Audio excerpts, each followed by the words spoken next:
നമസ്കാരം സുഹൃത്തുക്കളെ, ലീഗിന്റെ അടിമകളായ അണികളോടാണ് എനിക്ക് സംസാരിക്കാനുള്ളത്. നിങ്ങളുടെ നേതാക്കൾക്ക് ഏതായാലും നിലപാടില്ല.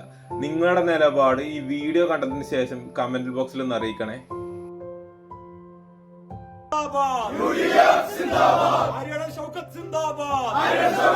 ഇതാണ് സുഹൃത്തുക്കളെ ഇവരുടെ നിലപാട്.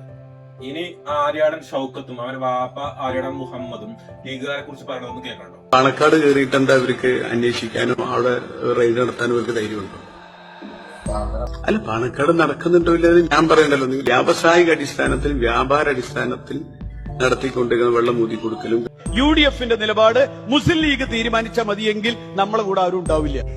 അത് മജീദിനോടോ ഹൈദരലി ശിഹാബിനോടോ ചോദിച്ചു പറയാനൊന്നും ആര്യാടെ ഭൂമിയിൽ ലജ്ജ തോന്നുന്നില്ല ലീഗുകാരെ നിങ്ങൾക്ക്? ബാക്കിൽ ഒരു വാല് മുളച്ച അത് അലങ്കാരമായി കൊണ്ടിടക്കരുത്. എല്ലാവരോടും സ്നേഹം മാത്രം.